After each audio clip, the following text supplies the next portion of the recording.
What if your boy told you that he was paying rent to a girl that owned the house?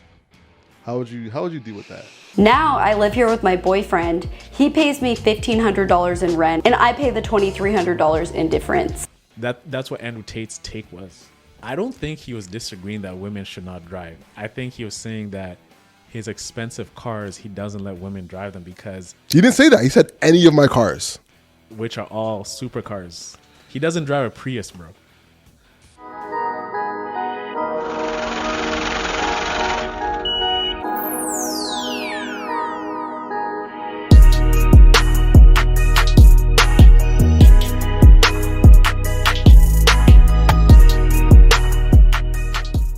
Hello and welcome to Also About Everything podcast. This is the podcast where we receive stories, tips, and tactics from entrepreneurs who have done it. Today is a wild card. Yes, I'm sir. Alex. And I'm Ono Sinde. And we've given you interview after interview after interview. Banger after banger. So listen, we're going to have a wild card. We're giving you collision. Mm-hmm. We're giving you a lot. So A lot of trending topics. most definitely. Yes, so sir. Let's talk about... Matter of fact, how was collision for you, bro? Collision for me was, I think it could have been better. It was a great event. Like, same thing. The one thing I love about collision, they know how to replicate the same type of event every single year. I think we had a very delayed start. And I think because, you with the job, the demands that it takes from you, you could not get there on time. So we're kind of thrown off flow. Mm-hmm. But overall, we scrambled. And we still put out a great production with the people that we had on the podcast. So it turned out great. It started off slow, but we always finish on top. Most definitely. The thing is, bro, I just wasn't feeling very social that week. You know what I'm saying? I just didn't feel, because I'm a very social guy, and I love to network. Mm-hmm. But there was something about the air in that collision week. I just didn't feel even when you're inviting me, let's go to this launch party, let's go to this networking party. I was like, man, I just don't have the bandwidth to network and to chat. So and I think that energy kind of carried on to collision, because I could have gone to collision myself without you there because you were at work. But even when I was at the event, there's just something I felt like I need to be doing something to really be here to showcase for something. And I think it's because I put pressure on myself for Uplift Studios just to make it pop and just to get clients. So every time I'm thinking about going out, I'm like, bro, I need to be working on things. I need to be setting this up. I need to set this system up. So my social battery was just low. But when we're there, we're pros, man. We know how to have a conversation. We know how to get energetic. So I turned it around for the things that we had allocated for that evening, for that afternoon, and we made it happen. But it was a successful event. Most definitely. What was your favorite interview? Favorite interview? Man, I gotta give it up to my guy Kyle Rose, man. It's been long overdue. He is a longtime supporter of the show. So to give him a platform and just to get him to chat about what he's doing with cyber AI and feature him and actually, you're actually making moves. That was it was great to give back. And of course we had Ayo, the biggest plays we've had when we're starting the podcast. So it's actually great to interview him in person, and also Alfred, right? Amazing interview, man. I had fun. I would say it was my favorite. I enjoyed the interview, but there was something sentimental about Kyle. It's like a full circle moment. Full circle moment, exactly. Yeah, from supporter to interview. Most definitely. Yeah. On my end, I'm going to say the last one. I like Kyle's as well. Shout out Kyle, my guy. I'm going to say the last one. Ayo's was probably my favorite. It felt very natural. It felt like I was just chilling with the boys in tech. Mm-hmm. So I think that one was probably my absolute favorite so far. You know what I'm saying? Yeah. And just to see how he's grown as a person. Because that time we were with him, he'd gotten jobs of Microsoft, Facebook, and everything like that. Mm-hmm. And just to see the plans that he has for the future and actually just see him talk about it, with text giving, uplifting Black tech talent. Mm-hmm. That was awesome to chat about. Most definitely. Yeah. Speaking of boys, though. What's up?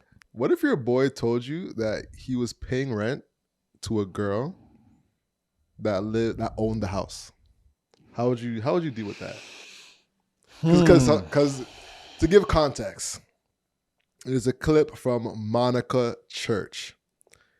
All right, I'm gonna put the clip in here. CNBC make it. Yes. Link below if you want to check it out for yourself. Now I live here with my boyfriend. He pays me $1,500 in rent and I pay the $2,300 in difference. It is changing though because I am in contract on a house with my boyfriend in Palm Springs, California. The mortgage on that home is going to be $6,100 a month. So CNBC Make It is a show that CNBC does. It covers a lot of millennials who are between like 20 to 30 years old. Actually, like maybe 35, 40. Millennials, yeah. So millennials, right? It's like millennials. I think it's like 28 to 35 right now. Yeah, so maybe like 45. Yeah, it's up to like 1984, right? So 1984 and later. Yeah. And they cover like what they do for a living. So some people are like, okay, living in Seattle for $70K, or you have like a 22-year-old living in Texas making $65K, but it just showcases what they spend on in a month based on the income that they have. And I don't know what the whole purpose of the show is. It's just to show how people control their money. You know what it is that people are curious. Everyone wants to know what the neighbor's doing. You know, like neighbors are very curious. Like I remember one of a girl I was talking to, she's worked for the city, and she'd always get complaints from neighbors talking about neighbors. A neighbor would go into a neighbor's house for dinner and see that they have something that's not according to the standards of that neighborhood and call the city on them because they don't want the neighbors to thrive. Yeah. You know, or they just are in people's business. And they want to know, all right, what does living on 500K look like? What does living on 40K look like? It's interesting to see how people survive in this world. Yeah. And that's what Money Money is about. It piques the curiosity of what we're all thinking about. Piques the curiosity, man. And it needs to be one for Canada. There needs to be like a Canadian coin. Because like the US dollar, like comparing that, like watching 80K and saying, okay, that's how much. So 80K US, that's like 60K Canadian, right? Yeah. So, I mean, the US dollar. No, it's the opposites. So 80K US is like 110K Canadian. Got you. Exactly. That's what I meant to say. So I was thinking of the opposite. Yeah. But yeah, a couple of our friends have been on CNBC Make It. Shout out Den. Shout out to Den and Steph. Yep. And Steph and Den. They were showcasing, they were making what, like 50, 60K? No, I think it was, each person made about 60K. Each so person. it was like 120. So they combined both incomes. They combined both incomes and then made it 89 or something like that, 85, something like that, I believe. Oh, okay. Yeah. Oh, okay. Speaking of which, actually. So are we gonna answer the thing about the bro living? Yeah. Give your answer. I'll give my take, and then I'll go to something else. I mean, listen. Guys, how do I even start this, man? I just don't like when a girl is taking care of me. I'm a very old-fashioned dude, and like I feel like I lose my masculinity. It's not lose my masculinity, but it's an attack on my masculinity. Yes. Call me fragile or whatever, but as a dude, I was like raised to be like the provider. Like I'm like, okay, you're the guy, you take care of the woman if she's living with you, and just to pay your girl rent, I'm like, yo, it kind of just ruins the romantic vibe of the relationship. You know what I'm saying? I'm moving into my girl's crib. That's actually just like, what are you doing as a dude? So all right, that's the thing. There's a thing about like the dynamic of the relationship, and then there's your chick is taking care of you. All right, so let's break it down. And no, bro, you look wasted when your girl is taking care of you. So here's the thing. All right, so you're dating. Okay. You meet this girl. You like her. You think she's attractive. You're getting along swimmingly, right? And then she says, "All right, how much you making?" I guess to the how much money you making type of discussions. Yes, right? yes. And she's like, "Well, I have a real estate portfolio. I'm bringing in around $500,000 a year." How do you move from that? Are you gonna back out? Or are you gonna be? Because most guys are not making that. That's a 1% income in this country. So if you find out a girl's making a 1% income and says, "Yo, I'm still loving the time I'm spending with you. Would you want to move in with me?" Bro, the thing about this is that she essentially controls every decision you make within the household. Yeah, you're a tenant. You're a tenant. She could tell you. She can tell out. She has all the leverage. She has all the leverage within the relationship. So pretty much, oh no, that was just the speaker going off, but it's disconnected. So the speaker is off. Continue. So guys, like we have this thing when the speaker goes off, there's a notification on someone's phone, someone does 10 push-ups. Isaac and Alex did a couple push-ups, 10. You know, Alex, you're not going deeper with those push-ups, bro. Bro, I was going bro. Your chest was not touching the ground, bro. Your chest is not supposed to touch the ground. But yo, like your elbows, bro, your elbows were locked in, and you're like just kind of moving like 2 inches. 2 inches? Yeah. Isaac, do you co-sign this? Or was it doing push-ups right? I think you need to, you have to go the depth. Yeah, all right. Listen, there's a video in. So if you're on Spotify or YouTube, you'll see it. Yeah. And you can comment yourself if I was doing the push-ups correctly. The depth of your push-ups. My butt was a bit high. I'll give you that. Yeah. But my chest was going down. It was below my elbows for sure. We'll let the fans decide, bro. All but right. You're not going deep. But what I'm saying is, it's like, yo, if your girl is taking care of you as a dude, you should be embarrassed, right? Well, if she's paying for everything and you're just kind of like, you're not doing anything to at least make more than half of her income. Let's say making 300 bands and she's making 500K. I mean, I'll be cool with that. But you as a regular guy making 80K salary, right? Which is decent, right? So you let her go? Is that the play? If you meet a girl that's making 1% income, do you let her go? Let her go. Is that what you do? Man, that's a tough thing, man. I, first of all, wouldn't even put myself in that position, man, because I gotta feel like I'm holding my end of the bargain. I don't think this guy did that on purpose. You know, he was dating around, found the girl that was making that much money and liked her, and was like, I mean, I like you, so why don't we just continue this thing going? And she's like, all right, well, to live in my house, the cost of that would be this much money. But yo, Isaac wants to talk. All right, Isaac, come. Go ahead. But what if she said living there for free? Would that be better? That would be worse. Isaac just asked living there for free. Yeah. I think that would be worse. Exactly. You're mooching off your girl. You're mooching off of it, exactly. But the fact that you're paying her rent, it just ruins the whole dynamic of the relationship.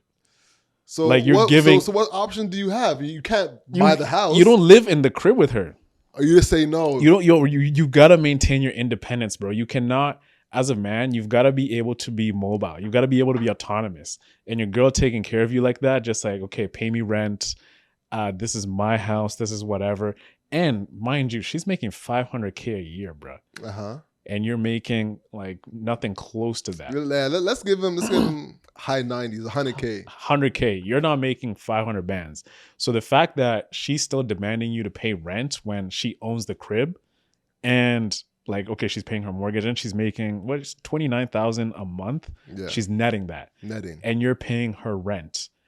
And in this climate now, everything is all about equality, right? So if a girl was to come in and to say, oh my God, you're making 500K and you want me to pay 1,500? Are you dumb? Are you stupid? Then it's a whole thing. Like, okay, you can't. That's acceptable. That is interesting. But as a guy, if a guy was to ask a girl for rent for a place that he owns, and he's making $500,000. It'll be wild. So you see how the rules are different for us. That is interesting. This is gender. What's the word I'm looking for? Gender disparity. Yeah. So if we're gonna be moving down this path of gender equality and everything, if you as a woman, if you're like a modern woman these days, which everybody is now, and you want to go down that path, then you should be paying the rent. But me as a traditional guy, I will never allow that, right? Even like, because it's women, you're supposed to take care of them. So I'm just playing devil's advocate to the common argument that's being played out here. So all right, so for in this case, you're saying that the guy should stay in his, let's say he has a 2K a month studio condo in a high rise. You're saying you should stay in that condo and have the girl in her nice house. Exactly, bro. You're a man. Like, have your own shit. Like, don't let a chick take care of you. But that sounds counterintuitive in terms of like a long-term relationship. Like, you're trying to build something and then you're like, all right, well, because I'm a man, your house is nice and all, but I'm a man, so I can't live in here. Bro, it's all about your manhood. Like, That is, your girl is gonna lose attraction for you the more she starts like taking care of you and mothering for you. She's gonna start seeing well, you she's as her not son. mothering you. She's not taking. She's gonna be like, yo, you're my son. Like if I tell you to take out the garbage, you're taking out the garbage. No. If he's not paying anything, then I think he's doing it. But it is a weird relationship. Bro, either like way. that's a lot of money to be making a year, and you're still asking me to pay rent, and you own the joint. Yeah, That is it's a big. That's it's a, crazy. It's an interesting dynamic. Yeah, for sure. man. I would maintain my independence until we got married. But you guys are dating, bro. So that's my take on it. Like, guys, be independent until you get married, because if a woman owns the crib and you're moving in, she should be moving in with you. No, moving in with you, moving together into a place, Or just getting your own space together, like starting afresh. Exactly. But starting moving fresh. moving into a chick's crib, man, that's so unmanly. It does sound a bit crazy. I won't lie, but life makes decisions difficult. You know what I'm saying? You never know what could happen in someone's life. What would you do? Would you move in the crib? Honestly, man, I hope I'm not never in that situation, Because you can finesse that. It feels lose. Honestly, Mm-hmm. it feels like either like you're gonna live in a 1-bedroom condo, 2-bedroom condo, and just be by yourself because you're with the girl, so you're taken, and then be traveling over there. She coming to you. It feels like a logistical nightmare over time as you're building a relationship with somebody. She's wearing the pants, bro. At that stage, she would be. So now, how would she be wearing the pants in your sense? What do we determine in society who has control of the relationship? Is whoever earns more. And in the dynamic of not whoever owns more, whoever owns exponentially more. Because if someone's making 90K and someone making 60K, you're not feeling that. But if someone making 500K, someone making 90K, you're feeling that. It's like, you're feeling that. Yeah. There's a big difference. It's when it's exponentially more. Yeah. You know what I'm saying? That's when it really matters. And man, I think women too, they don't like it when they make exponentially more than a guy. No. Because I think they're wired to be provided for. Hypergamy, right? So if she feels like the roles are reversed, she'll never feel like she's in her feminine nature as like a woman. And you as a guy, you'll never feel like as if like you're ever enough for her. So everything will be always just you're comparing to your missus in the entire time. So it's a very touchy topic. Yeah. Yeah, man, just get your money up, bro. What I would do, I honestly don't know what I would do, man. I think you leave the relationship. Nah, that sounds crazy to leave a girl you like because she's making more money than you. We're living in it does feel a bit crazy. It does, yeah, it does feel a bit crazy. So it's like it's an ego check. It's like, all right, so what makes the most sense here? You know, man. Honestly, I'm like at a loss for words. I don't know what I would do. I don't know if I would want to move in. The fact that you don't have an answer is an answer, like in a sense that. You know that's an uncomfortable situation to be in. You know, I 100% think it's an uncomfortable situation to be in. I don't think I'd want to be in a situation where I'm paying my girl rent. I don't think that is a comfortable dynamic to be in. You know, an argument happens. She can tell your ass, you know what, I want you to, especially depending on what state you're in too. Because if you're in Texas, there's like the landlord tenant. Like you can just tell somebody to leave and they got to get out. In Ontario, it's totally different. You know, people can squat in your condo. They can live there, and then you got to like and you can't take them to court. You can't kick them out. Process, so different thing. Which is even worse. Imagine a guy did that to. Oh, I see. That's disgusting. That's haram. That's haram. Oh my gosh. But yeah, honestly. I would do my best to avoid that whole situation. Man, you know the thing is, women like that, it reminds you of like the what's the Issa Rae show? Insecure. You know, the lawyer girl. Okay. What's her character? Yvonne Orji. That's her real name, but Molly. Yeah. She's like a baller.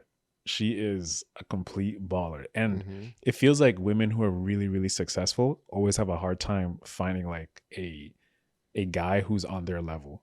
Because typically guys who are on that level, they're already established by the time they're in their mid-30s and they're already in a relationship. And women who climb up in success and they become very successful, by the time they're like that successful, it's never in their 20s because everyone's always climbing up. So the thing is, when dudes are successful, they're now playing. They're playing the game now. They're actually out here dating. They're having fun. They're taking trips with the boys and everything. They don't want to settle down. Right? Because there's like this TikTok, this chick, I saw it stitched a couple times. Oh yeah. I think I know exactly what you're talking about. Yeah, she's like wearing like pink. She's in pink things. Like yeah. it's like, where are guys now? Like what are you doing at 30? Like, don't you want to be like settled down? Like, figure out your life. I'm like, yo, the same dude that you were curving in his 20s who was like out here making his way up, you were being taken out, you're being flown out, you're going to Dubai, you're doing all these crazy trips by guys who are already established. So now like the time you want to settle down, the guys that are now settled down timeline, they're trying to play. They're trying to get the years them in the basement. And this is what we were talking about earlier, bro. Like we're like here, okay, bro, we got to get in shape. We got to get our money up. We got to whatever. So you and I are like 29 right now. Hey, you're 30, by the way. Sorry to remind you that. Just turned 30. Just see this is where just is actually justified. Was it Shondell was just like I just turned 30? That was like 8 months ago. Stop claiming that. But what I'm saying is this is that when we get to 34, 35, we're popping, business is doing well, we're making millions, we're doing whatever. We want to be out in like Monte Carlo, we want to be out in Lake Como, we want to be bro, remember how Courtney was living? Like when he was on vacation for like a month, he was out here at Grand Prix. He's driving a Porsche. He's doing everything. I was just like, bro, Courtney, you deserve this shit because you have been grinding to be a lawyer. Enjoy the fruits of your labor, bro. So that's us right now. So the same women who want that guy will be like out here still enjoying our lives, right? So it's going to be hard for them. So now they have to settle for like a guy who's making less, and their dynamic, their wiring is just not cut out for that. They're always shooting up, and the guys are shooting up, they're already taken. You get the flow. Yeah, I get the flow. You get the flow. Speaking of flow, though, who's actually leaving his company and leaving his thing is Tristan Walker. I read a little excerpt about that. Yeah. So you're gonna tell people what Tristan Walker is? Tristan Walker. If you don't know what Tristan Walker is, you should probably know by now. The thing is, Tristan Walker is such a common name, so you gotta establish that again. For black men specifically. For black dudes, you know what Tristan Walker is. If you're an entrepreneur, all the boys listening are like, yeah, we know. But for the few people who don't, Tristan Walker is owner of Bevel, former owner of Bevel. It is now being sold to Procter and Gamble. Well, it's already sold, and now he's leaving the board of the state that it's in at Procter and Gamble. So he's moving on to other things. What do you think about that, bro? You took a deep breath for this, man. Because you were the biggest Tristan Walker fan. You were I was a fanboy. You had the Bevel in the closet looking like the ad and everything. I was perfectly. I was like tax season. Tax when he was just like, yo, that shit makes you want to clean your bathroom, bro. Exactly. The packaging of the Bevel is so on point that you have a dirty ass bathroom. You cannot let that thing sit on a dirty ass bathroom. Bro, the amount of value tax probably gave Bevel, it's incomprehensible. Because when you think about it, Tax was one of the biggest advertisers. Tax and Brilliant Idiots was one of the biggest advertisers for Bevel that led to them diffusing through society of men. And then that leading to that sale. That was one of the smartest deals that they probably could have made. Yeah, the brotopsy of Bevel, bro. I just want to say brotopsy because I hear you say that all the time. Like, what the hell is a brotopsy, bro? No. Brotopsy. The thing is, I heard it on the pod one time. You said brotopsy. Yeah. I was like, yo, is that even a proper English word? No, but it's one of those words, when you say it, you know exactly what it means. Because you said it in a formal setting. Yeah. It's like, yeah, your brotopsy was like, because it sounds like, yo, you brought them up, like your brotopsy. And I'm like, is that even a proper Oxford English word? Nope. So I looked it up. It's actually it's a Jamaican slang. It's like a Jamaican word. So I was like, I thought you were just making up stuff on the podcast, like mashing up words together, saying brotopsy. Nah, man. It's a real word that's in the culture. Yeah. Everybody knows brotopsy. Brotopsy. Sure. See, you're putting me on, bro, because like sometimes I'm a wannabe Jamaican. So, it's all good. I got you. I got you. As far as I can, because I'm Canadian Jamaican, and they won't let me. What did your mom tell you? Like you're trying to speak patois? Oh yeah. Yo, She's she's so hard. She had a sharp tongue on her. Yeah, I tried speaking patois to my mom, and she said, "Speak your native tongue, son." Speak your native tongue. Savage, bro. But Tristan Walker, let's talk about. Yeah, shout out to the bad guy. Tax season. Shout out to the bad guy. He's in jail. Yeah. Man, I was a little bit disappointed because when I think about with Tristan Walker's mission back in 2016, 2017, when he was starting Walker and Company. I didn't pour you some? Wow, how rude of me. I'm better than that. Oh, when you know you have better decorum than that. That's not. I'll consider that rude, bro. But yeah. Let me not waste time. Shout to Narai. Yeah, shout to Narai. You know, man, I'll keep it brief because wasted time meandering here. I was a little bit disappointed for a couple reasons. I became a fan of Tristan because he had a big vision for what he wanted Walker & Company to be. He wanted to be like the black-owned Procter & Gamble or all these big companies. First, it was I'm selling to Procter & Gamble for $30 million. It was reported. And he was like, yeah, I'm still going to be on the board. I'm still running Bevel. It's good for the brand. Like, it's actually good to be for R&D, all these, buzzwords. But ultimately, I think he was forced to sell by the investors because they were not making any dent into the market that they wanted to make. So Nas was losing money. Market share was coming out. There's all these different D2C brands that are starting Harry's, everybody. And like the thing is, I think what Tristan miscalculated is that he thought black man's loyalty was going to be with him forever. But we have options. So even like when I went to Onyx one time, I was like, yo, what do you think about the Bevel razor? It's like, yo, I like Andis better. Like, it's good. It's like, like there's no affinity just because you're a black owned business that you're serving black customers that are going to stick with you. Some guys will be like, I like Harry's. I like Gillette. I like using these other products. So they're losing market share slowly, especially with the D2C movement. Now that he's left the whole thing together, correct? I feel disappointed, bro. We should read his caption so we can give the audience the proper context. Tristan Walker, baby. Mm-hmm. Guys, I mean, as Alex is looking that up, I was a fan of Tristan. I still am a fan of Tristan. And he started the brand just because he wanted to save us from having a crunch bar on our neck. Us black guys, when we shave, man, we get ingrown hairs. We get everything. So he started this company just to save us from having ingrowns. And he did. He had a great run. He had the right vision. And I think this is the thing about founders. We have the right vision for hustle over everything, right? Like you start out a company saying that we're going to be independent. We're going to do our thing. We're going to do whatever. But yo, money talks. Money talks, bro. Someone can come and ask you, yo, 40 million. And you had the vision of like legacy. They're like, I'll give you 40 million right now. What are you doing? 40 million right now. Yeah. 40 million right now, liquid. It's a different thing. You think about your family, you think about your mom, you think about your kids. I can just imagine for him, the liquidation of like maybe leaving outweighs the whole nobility of just sticking it out and being a legacy guy. And it goes back to the conversation we had with Gary Johnson III on the podcast. It's like, because I'm a legacy guy. Like, for example, right now, I know we have thoughts of selling, but I'm always building for the future and the legacy of like building a legacy media company, having 100 different assets, hustle over everything, Uplift Studios, The Underrated, whatever XYZ comes after. And to not see that through, when I think from where I'm at right now, it kind of pains me.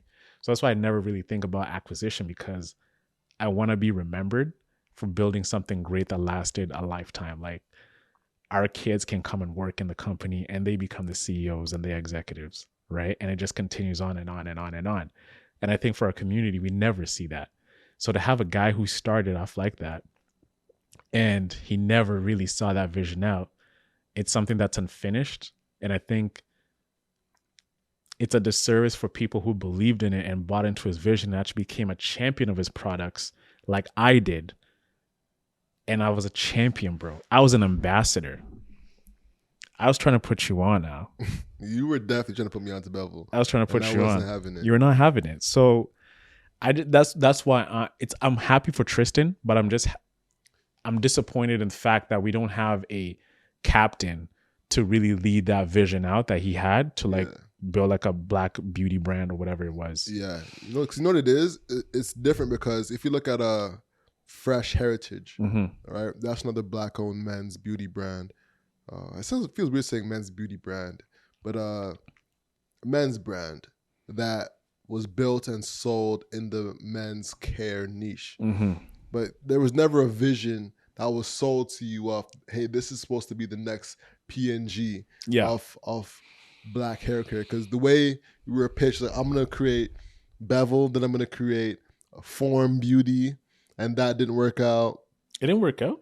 I don't think that's still in existence, bro. I think it's still. I mean, I don't think. I looked at the Instagram and I'm like, that. Well, when was the last post? Yeah, it was a while ago. If I'm not mistaken. The last post was in 2020. Wow. So it didn't make it past. It didn't make it past the COVID. Look, like it was a COVID death. You know what I'm saying? So here's the last post. When Mayor Bottoms announced the Strength in Beauty Fund, I knew right away that walk-in companies would control. No, this is some. But yeah, form ain't there. Form is no longer in existence from what it looks like. He has the link there, so maybe they might resurge. But all they have is an email when you go to their website. That's how you know it's not in business, when they just say, all right, we're gonna come back to it. You know, man, BRB. This is so. Hey, man, Tristan, E for effort, man. Like, you really took it He brought it far. He brought it far. Deal, you know what I'm saying? He was out here. He went far with it. That's for sure. I can't. You know, I can't be cheesed, bro. Yeah. He sold us a dream. Yeah. You know who else is selling dreams out here? Who's that? Just Pearly Things. Talk to them. So Just Pearly Things, I think we're all familiar with Just Pearly Things. You can't assume everything, bro. No, I'm still gonna explain to them. Okay. But Just Pearly Things has made a splash on the internet. Yeah, I saw she was on Piers Morgan, bro. Exactly. Let's talk about it. Man, like, do you like Piers? He's all right. No, actually, no, I don't like him. Why don't you like Piers? I think he doesn't give people the fair opportunity a lot of the time. What's a fair opportunity to you? A fair opportunity is inviting someone on the platform and giving them a fair context of who they are as a person. And when he invites someone on, he always has a quick clip of somebody that is out of context, having spliced moments to make them look crazy, so the audience writes them off, so he can railroad them into the specific path that he wants them into. You know, so when they had Andrew Tate on, they had some hot takes from him, so the audience would be perked up and on their ears instead of having balanced context of him. So I think he consistently has a pattern of giving people the wrong shade of somebody so they can think he's a bad person or a bad actor instead of being a level-headed, context of that person before they interview. This podcast is brought to you by Nyorai Cellars. If you didn't know, Nyorai Cellars is the only Black-owned wine company in Canada. Right now, I'm holding the Rosé, the 2021 Rosé bottle. This drink is amazing. I mean, it's perfect for those dishes such as seafood, where you're cooking shrimp, you're having some pasta, whatever it is you're having. Grab a bottle of Nyorai Cellars, the Rosé. If you're having a date night with your significant other, you know what to grab. Grab the Nyorai. Whatever it is, grab the Nyorai. I mean, you will not go wrong with this wine. It's perfect for everybody. If you've never drank wine, this is a great bottle for you. Or even if you're a wine expert, you're an aficionado and you drink everything, I mean, you cannot go in Nyorai. I'm telling you, this wine is really, really good. And even though I'm boosting it this hard, is because I really love drinking it, and I'm someone who loves to drink wine. So whatever it is, whatever the special occasion, check out Nyorai. They have Sauvignon Blancs, they have Rieslings. I'm holding the Rosé right now. They have a wide variety of different collections of different wines you can choose from. Make sure to check them out. The link is going to be in the description. Check them out. Order a crate for yourself, or you can send a gift to someone that you want to gift some wine to. You can't go wrong with that. So Nyorai Cellars, Check them out. Link will be in the description. And now back to the show. So I see what you're saying, and he does do that. But if he doesn't do that, he doesn't have a show. Disagree. He doesn't have a show, bro. Disagree. Breakfast Club doesn't do that. But Breakfast Club is like, because it's like a very kumbaya platform, right? But even though they do that, Charlemagne is an instigator. They do that. Charlemagne, No, they don't. Isaac just says they do that. So have I. They don't do it where they bring people up and have their context clips out of context and then just railroad them after. They have before, but it's not their consistent pattern. It's a different tactic, Breakfast Club, compared to Piers. Piers is like extremely blatant, but you have a balance of personalities with DJ Envy, Angela Yee, and Charlemagne. Charlemagne is the outlandish one, and you need shock value. Angela Yee is like the coddling auntie / mom, if you want to look at her like that, and DJ Envy is the voice of reason. Mm-hmm. So you have complete like trifecta to have a great interview. Piers is like me versus you. So I need to shoot for the moon. I need to really give the audience like something to keep them tuned in, because bro, this is a business. I need to get those advertising revenue in. I need eyeballs consistently the whole time.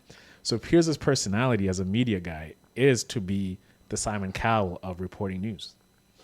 Yeah, I hear that, but I think it's still done in bad faith. I still think, like, just like how CNN does it, there is, and it's a media tactic that I dislike. Mm-hmm. This whole, we're gonna like comb through your content, and the 3 hottest takes that you have, we're gonna put those up to the front to give people the biggest dopamine hit, to have them at the front of their seats so I can attack and have them feel like, yeah, get him. But bro, like you, when I told you I was a fan of Andrew Tate, right? And you're like, yo, this guy is, you had all the negative things about him. And then I asked you, I was like, bruh, why do you think that? Well, he's like, you said a couple words that a misogynist, he's a feminist, all these things that people label him. And I was like, bro, have you even watched the whole interview with Andrew Tate? And you're like, no, I just watched the clips. And I'm like, exactly, right? Mm-hmm. And then I told you, I was like, yo, Al, you're in the media business and you fell into the trap of like what the media establishment does, is they resurface all these clips, all these sound bites, and they portray a photo of or a personality about someone, which isn't really true. It's just like a spliced second of something that was taken out of context, and that is their character. So to hear you say this, I was like, huh. Andrew Tate does have misogynistic takes. How does he have misogynistic takes, bro? I won't let a woman drive my car. He won't let her drive like a Bugatti, like at 180. Any woman. Yo, bruh, come on. Bruh. He had a good reason. I won't let any woman drive my car. Nah, I think you're tripping, bro. It's because, like, yo, listen. I think you're tripping. Personally, any woman, if you have a vagina, you cannot drive my car. No, dog. Stop it, bro. It's not that. It's like, because women feel like they're free from the burden of consequence. If a girl crashes my Bugatti, it's like, oh my God, I'm so sorry. She's paying. She's not paying, fam. You're like, for example, like you bring a chick from the club and like you let her get in. Would you let a chick you met, okay, you hit it off. He's like, can I drive your Bugatti like around the corner here? Right? And she has no clue how to move like a fast car or a Porsche. You think all his boys do? You think all his boys do? What do you mean? Know how to drive a Bugatti? But it's just like because the thing with men, the thing with men, we know that if I damage your item, whatever it is, I have the burden of paying for that.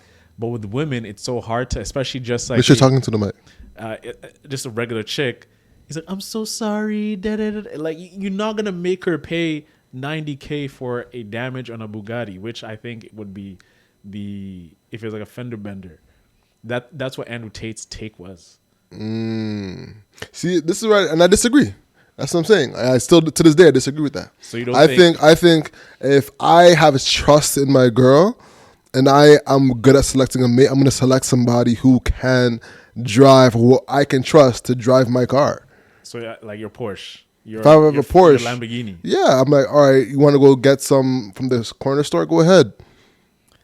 I don't think he was disagreeing that women should not drive. I think he was saying that his expensive cars, he doesn't let women drive them because... He didn't say that. He said any of my cars.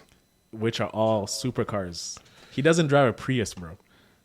No, he has a range of cars. Yeah, but then none of them are economical cars that we. Yeah, he has like regular a dudes drive. Cadillac, like a black Suburban. But he has drivers. He has elderly men driving him.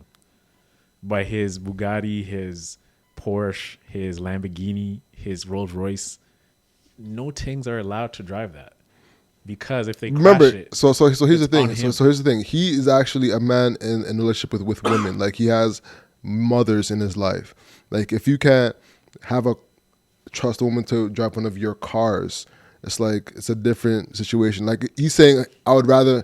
It's different if he was to say, I'd rather have a driver drive my woman around, but he didn't say that. He left that out. So and either he was trying to be, try to draw attention with that clip of what he was saying, or he knew what he was saying would draw attention. So either way, I disagree. I think if I have an expensive car, I'm not letting a woman or man that I don't trust drive it. If I don't think he has the propensity to break it, I'm not giving it to him. If I think she has the propensity to break it, I'm not giving it to her. It's just that simple. But just pearly things. We're getting off topic. yes. What about her? So it's funny. I think she's becoming like The Andrew Tate of women? actually. Do you agree with some of her principles? Give me her top 3 principles, because there's so many things that she says that I don't know where to begin. So All right, let's go through her hit list. Her hit list is women shouldn't be able to vote. okay, shouldn't? Should not Okay. be able to vote. Divorce should be illegal.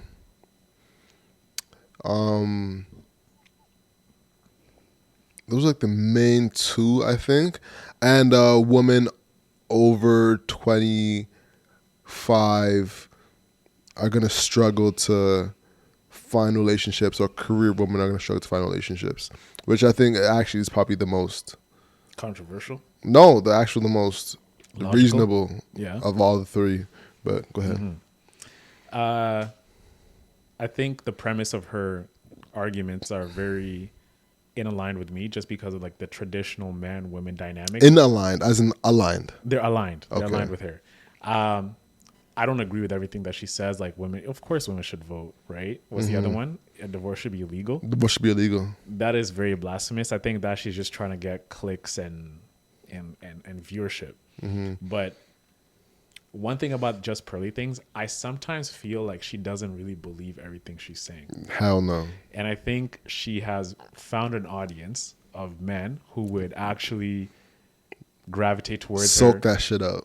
Soak it up. And if you are an intelligent guy, like I am, you would see through the BS.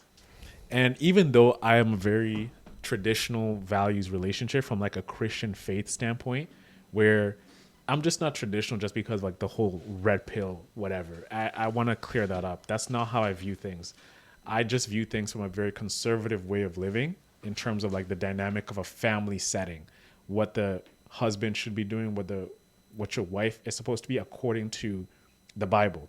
Like where it says, the man is the head of the household in a sense of like protecting your children, protecting your wife. That's how God wanted it to be. So my beliefs, my views come from that premise, from like a Christian order of how a man and women are. And I think when I speak about that in this current climate that we're in, it's labeled as misogynist or whatever, that you don't want women to do X, Y, and Z. But no, that is completely far from it. So when she takes that, I think she's taking the 60s way of things, which was like a very orderly way of like, this was like a biblical setting. You had man and woman, the nurturer, the provider. And now she's driving that to the extreme. And I think this is the danger of the red pill community. They're becoming very destructive to the man and woman relationship, where you're having dudes now, like young guys, start hating chicks, right? Yeah. And like, why do you just assume every girl is like that? You know what I mean? It's removing the responsibility that you're supposed to have over guys. I mean, over girls. Like, protect women at all costs, right? Just because she does this, and that, does not remove you from the responsibility. Oh yeah, well, all women are SLUTSs, da da da da da. All women are Bs or whatever. This is the whole danger of She just spelled sluts. cuz as a YouTuber, fam. Aren't you a YouTuber? I'm not supposed to be swearing shit and like we get censored here, Bro, you can say slut, bro. No, you can't. You can say slut, fam. You can't say derogatory terms, bro. Al, you know better. Isaac, am I tripping, bro? Like by You're tripping. I'm You're tripping. I'm tripping. No. So That's just the first 20 minutes, bro. yeah, man, that's the first one. That's a fact. First 20 minutes, and so you can't say sluts, but words you cannot say is like prawn, or red rum, grape. You know what I'm saying? Yeah, those are some of the words. Listen, but I'm just trying to protect the brand here, bro. Okay. I stand corrected. I will admit, like I do stand corrected. Maybe I took it too far, but I'm trying to protect this asset, bro. I'm trying to blow up here. Okay. I'm trying to get to 1,000 subbies. Got you. So, All right. I'm trying to get to 1,000.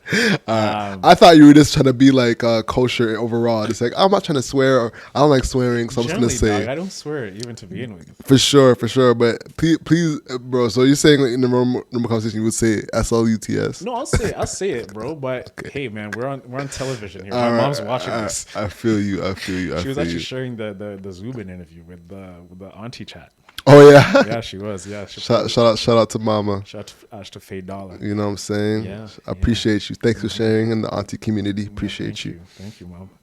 But yeah, that's where I was going, man. The red pill is becoming it started off with like great principles, like as man, take care of your body, take care of yourself. Yeah, your be finances. an honorable guy, finances, everything. Be a stand-up dude, right? Because a lot of men are being pacified these days, right? So the red pill start off with good intentions, but it's just becoming very chaotic and very dysfunctional. And that's why I'm just like, yo, you guys are becoming, y'all becoming like women now. You know, like you know how like this the feminist movement, like now guys have like this red pill movement. They're all the same. So Just Pearly Things is, I'm like, yo, bro, Just Pearly Things, you're not even paying enough to be talking like this. You know what I mean? That's a fact. She's so, and not to. You know what's interesting? Actually, sorry to cut you off. No, go on, bro. I'm done. I think she is, Just Pearly Things is like a light-skinned person who wants to be super pro-black because she hasn't identified with it growing up. She's somebody who was playing basketball her whole life, who was originally tall, very studious. Fight the power. You know what I'm saying? So it's the exact opposite of what she has growing up. She was always that odd woman out. So now she has the opportunity to try and go for the other person. You know what I'm saying? Because she's always been that person. So maybe she's trying to fight for that young girl who's in their situation. But overall, man, I think it's a sad situation. She started off with white girl yak videos. You know this? I remember. And she's been trying to blow up on YouTube for the longest time. For sure. And her original way of blowing up was reacting to guys. Her original way of blowing up was reacting to rap music because she was so lily white. Pale white. And guys found that amusing because it's like, oh, look at this white girl react to Chief Keef, you know? And she found a niche of attracting black men. So she started looking at other angles to attract more black men. And then she found the Red Pill Society. And said, oh, this is really interesting. And started crafting messaging to attract more black men, especially men that are undereducated, not making a lot of money. It's basically giving a voice for them to say you're worth something. So for those guys that are watching, she's continuously giving them the messaging that they're worth something, that they are valued. And it's empowering to them probably. And she's consistently dunking on black women. Like I think we talked about it before, like when you went through her thumbnails. Did we talk about it on the camera? Was it on air? I don't know if it was on air. We did, right, Isaac? We did. You talked about it on the air? Yeah, like okay, maybe 12 episodes ago, maybe. Damn, I don't remember. But yeah, man, it's an interesting business. I don't. But yo, you gotta give it to her, man. She's a hustler. Yo. I admire her work ethic. She posts 9 videos a day. 9 videos a day. I counted one time. It's a minimum of like 7 to 9 videos a day. Yeah. And I can't blame her for that. She's a capitalist. And as much as it's towards she's doing what everybody's done with sports, music, culture, whatever you want to name it. We're the most profitable group out here. Legit. Yeah. So and we had that chat in our production meeting with Isaac. We're like, what are we gonna do about it? She is just outworking everybody because her team is outworking everybody. Her black team. her black team, African team. her African team, but they still all rate her. You know, who she is on camera and who's just off camera might be 2 different people. For sure. So it's the same thing with Kevin Samuels, Adam 22, maybe all these different. Cuck 22. Who? Cuck 22. Yeah, that's. You trying to go there, bro? Man, we all over the place. This one. This is really a wild card. We're wilding out. You know what I'm saying? That's a fact. We are touching all types of stuff from relationships to Cuck 22. Man. All right, so it's interesting. His business has blown up ever since he gave Lena the opportunity to mess with a porn star, Jason Love. You know, there's not even a point of asking what's your opinion on it. It's just hilarious to see what he's doing, dog. Bro, how do you even come back after that? Wherever where you go. And the tweet he posted? What do you tweet? He tweeted something about I'm happy to report my wife's vagina is the same post BBC. Like wow, that's wild. That's embarrassing. But listen, he knows what he's doing. He's getting free promo. You know, we're talking about him. The world's talking about him. It's a smart play. It's a smart play in terms of what he's doing for his niche of prawn. So it's funny. It's the smartest, dumbest decision. Because when those kids are in high school and that bully wants to get on them, he has the most ammunition. You know what it is? I feel so bad for kids growing up who are going to be maybe 14 in about, 14 years. 10 years. 10 years, give or take. Yeah, it's good. It's like 3 or 4. And I'll be in grade 9 English. And like, yo, I watch your mom's OnlyFans. Take that in. That is the era we're living.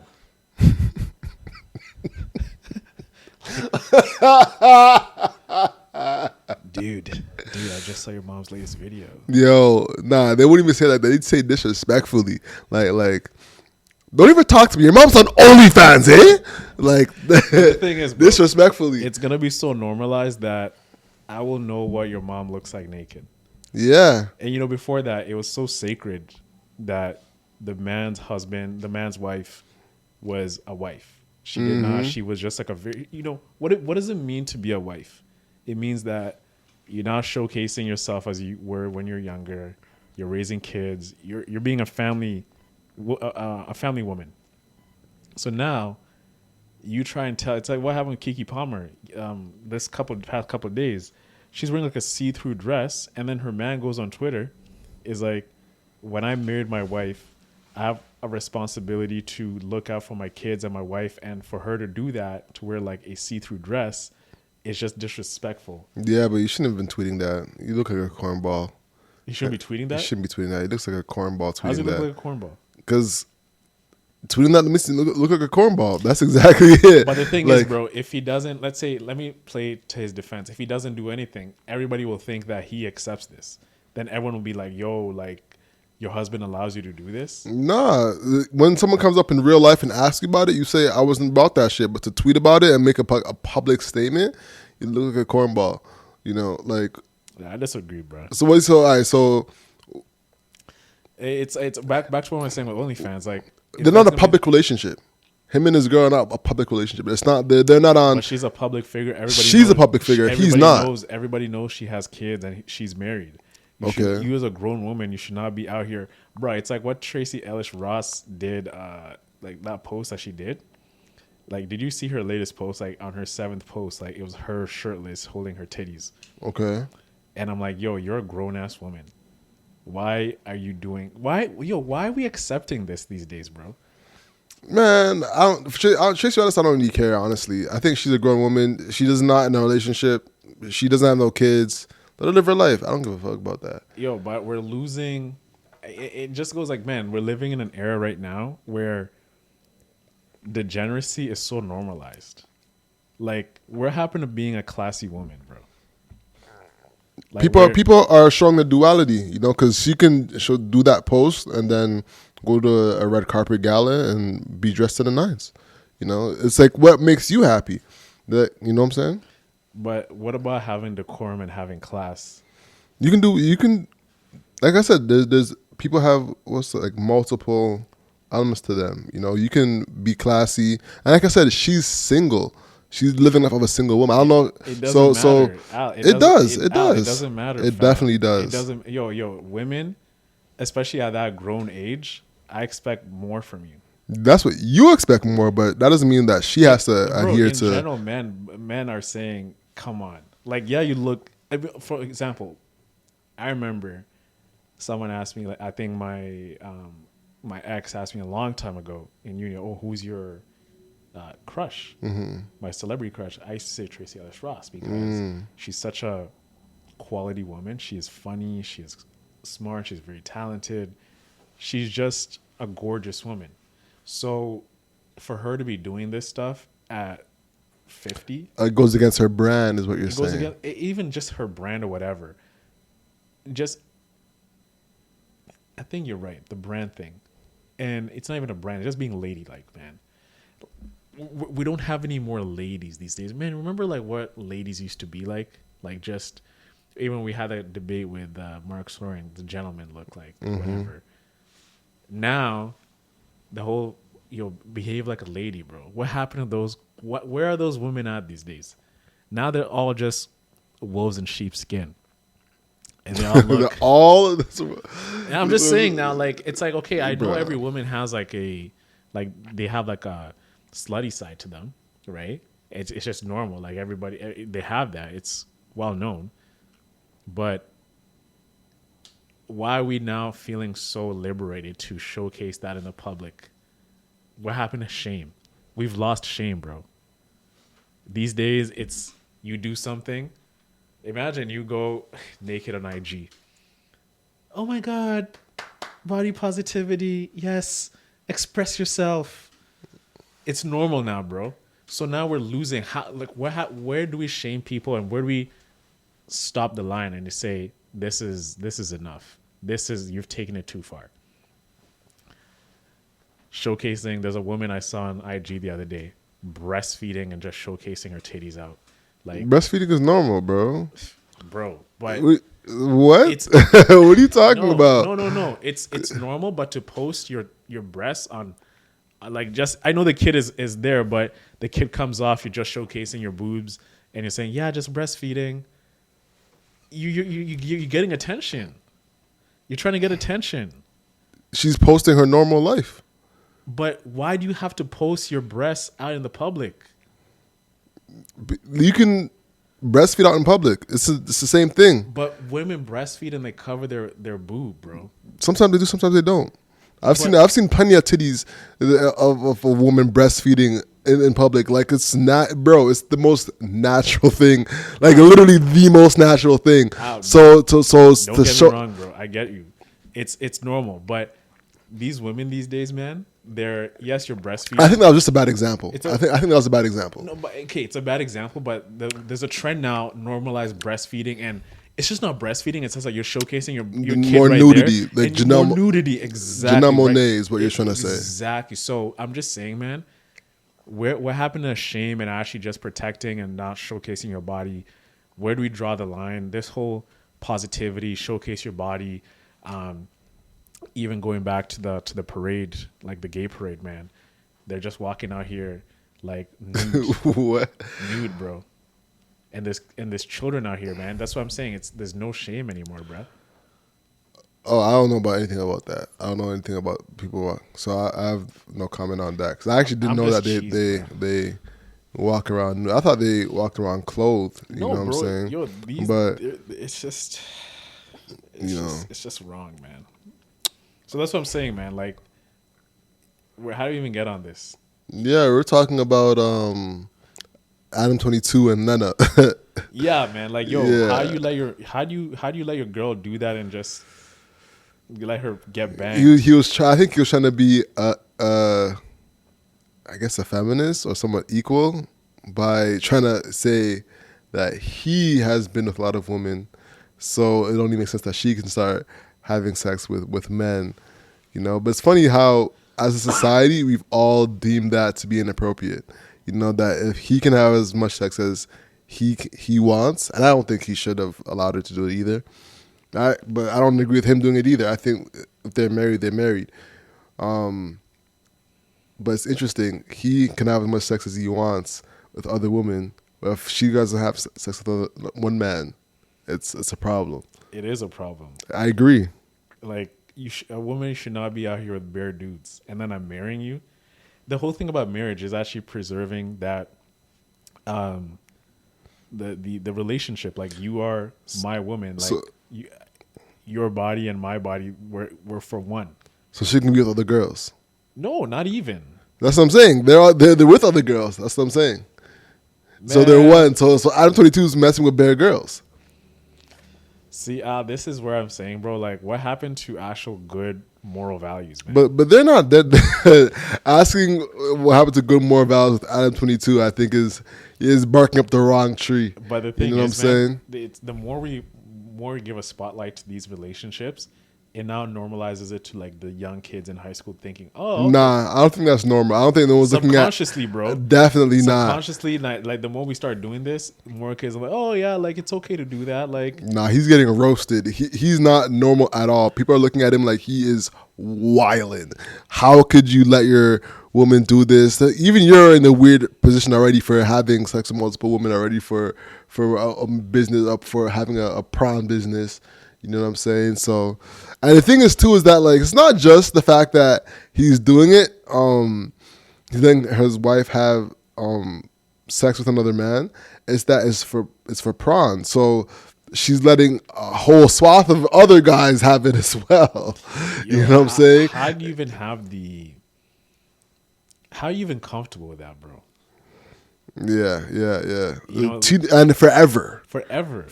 That's in perpetuity. And man, you know, you went across that threshold that, you know, even though her name's Lena, what's her name? Lena. She's going to be out on the hub. But I'm telling you, back to my point, in the next 15 years, when OnlyFans is a multi-billion-dollar business and women are now using this as a side hustle, dudes will be like, yeah, man, I jerked off to your mom last night. And that kid will not even react. It's like, yeah, man, you know, she's like making $100K a week. And kids are not even going to have shame anymore that their mom is doing that. So sex work. No, they will. There's kids right now that are suicidal. Yeah. Because their moms are on OnlyFans. But kids later on, they're going to have to get with the program. Jimmy, can you look that up? Bro, we're moving. Society's going in a crazy place, dog. Crazy. OnlyFans. Crazy, man. Your audience, what do you guys think about this? What happened to shame? Do you agree that grown women should be showcasing their naked bodies on Instagram? On TikTok? They should be showcasing their boobs, like, and using that as an excuse to, I'm breastfeeding. Come on, man. I think breastfeeding is fine, personally. It's fine, but don't showcase boobs like 90% of your time. Then you have the baby on the side saying breastfeeding. I don't have a problem with that. Actually, yeah, honest, I'm curious. Do you think that it's wrong to post yourself breastfeeding on social media? It's no, they're showcasing yourself nude, and you're showcasing both nipples, and then the baby's right there on the side, and the fact that the baby's right there. Oh gosh, so sorry. So yes, different thing. That's what I was trying to say, gosh, bro. So you're saying that they're using breastfeeding as a hack? As a hack to get more dudes on their page. Oh. Yeah, man, I have no issue with breastfeeding. That's two different things. Yeah, if you're in the park and you're like, and you cover your baby with a shawl and you're breastfeeding, go do your thing. But to post that on the gram and to just showcase nudity, that's my gripe. So you're saying it as a hack to post titties. To post titties. You know what I'm saying? And IG, yo, Isaac, that was a big cough, bro. You alright? You need a lozenge? Okay. But like, I'm just saying that's the thing. They're using that, and IG can't come and say, well, you're denying women from expression of like showcasing what they're doing with their kids. Yeah. And IG can't do anything. It's kind of like with Tumblr, bro. They're showcasing porn because it's art. Prawn, because it's art. Wow. So this is an article from People, a trusted Shut on your rice sellers, guys. magazine says, mom who makes $150K a month from OnlyFans says Catholic school expelled her 3 sons because of her page. Expelled her 3 kids. Mm-hmm. A California mom of 3 is speaking out after she shares her 3 sons were expelled from their Catholic school due to her presence on the adult social platform OnlyFans. Crystal Jackson tells People she's been infuriated by the response to her OnlyFans photos, which were leaked to Sacred Heart Parish School in Sacramento by other parents and ultimately led to her 3 sons, age 8, 10, and 12, getting kicked out.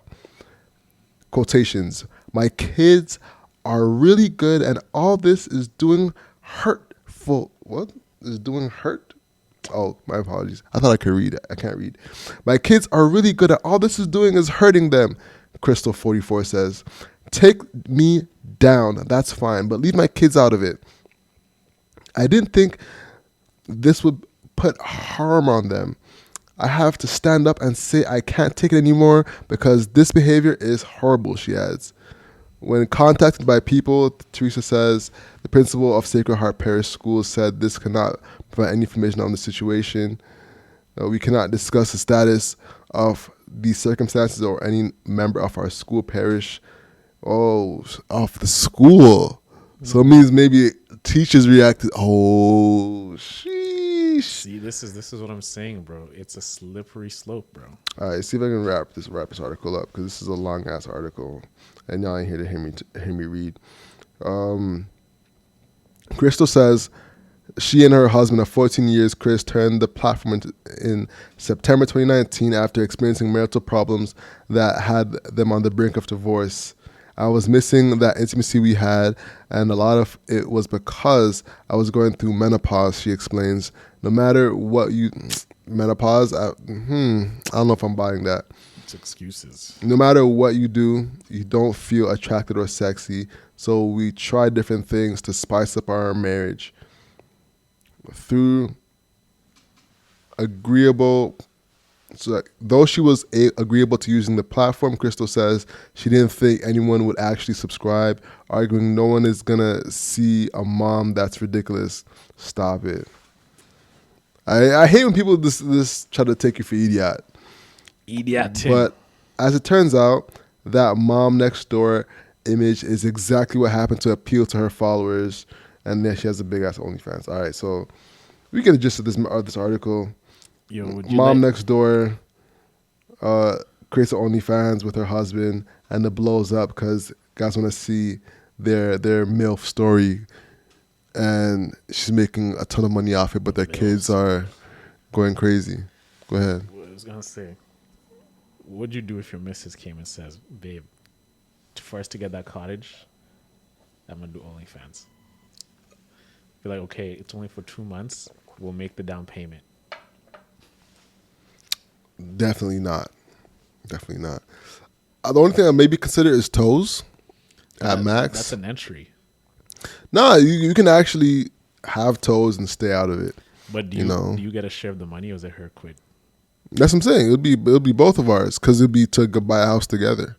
You know. What if she's like, I want to buy a new car, so I'm gonna do toes? Nah. You gonna allow it, eh? Nah. What if she goes against your will? Then this is disrespectful too. It's disrespect to life. Yeah, because we're a team. Yeah. But honestly, that would be like at max.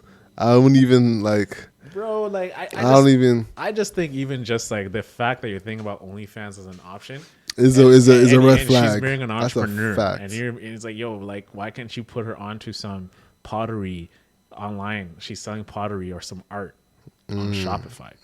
Why is it selling your feet and showcasing the camera going up your leg and enticing 40-year-old incels in their basement still? I'm so mean, bro. But ultimately, bro, I just think that we're living in an era where a lot of the degeneracy is normalized, and I just think it's very detrimental to kids coming up because we're setting them up for failure. I hear you. All right, so we're working on wrapping up, man. You have a lot of things on the rise, on the come up. You have some dope interviews coming up. We're about to drop our collision episodes. About to have some really cool interviews coming up as well. So I'm excited for that.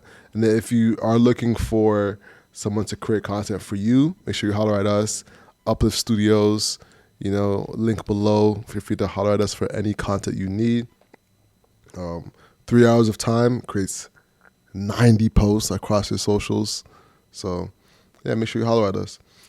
As we work towards wrapping up, bro, what's been one of the biggest lessons you've learned over the last week? I've learned in the last week? The biggest lesson that I've learned in the last week is things seem really hard until you realize they aren't. And there's a lot of things that you come across which you thought were challenges before, but if you really dissect it piece by piece, you realize how momentum can actually start flowing into you actually expediting the process and how you really understand it to be complete. I've learned that with cooking. I've learned that with continuing to grow the business in terms of like actually thinking of like how do you set up a business? How do you set up infrastructure within a business, no matter the scale. And I think one of the things we do is we really get convoluted with a lot of thinking that it gives you analysis paralysis to actually try and do it. But then when you actually do it and you get it done, you realize how simple it really was. So my philosophy moving forward is that anything that I think is difficult, there's actually a lot of simplicity to it. I just haven't tried it yet. And it sounds so simple just to say that, but you take the hardest task you can think about. Maybe it's playing the piano. Maybe it's like learning how to cook. Maybe it's trying to learn how to skate. Maybe it's even trying to learn a new language. It's a daunting task, but it's really simple once you actually have a methodology on how you approach it based on how you think through it. So that's one of the things I realized. It's a big gem. How about you? Mine would be give yourself grace. You're exactly where you need to be. So give yourself some grace. Don't be so hard on yourself, because things can be a lot worse. Yeah. I'm curious, what was the catalyst to having that thought in the past week? Just being hard on myself. Yeah. Like I have high expectations for myself. I think I'm excellent.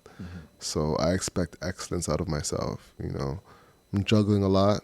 So wanting the most, the fastest is one of the biggest things that I have trouble with. So giving myself grace. One of the key things you've mentioned on the show over the past 2.5 years is comparison is the thief of joy.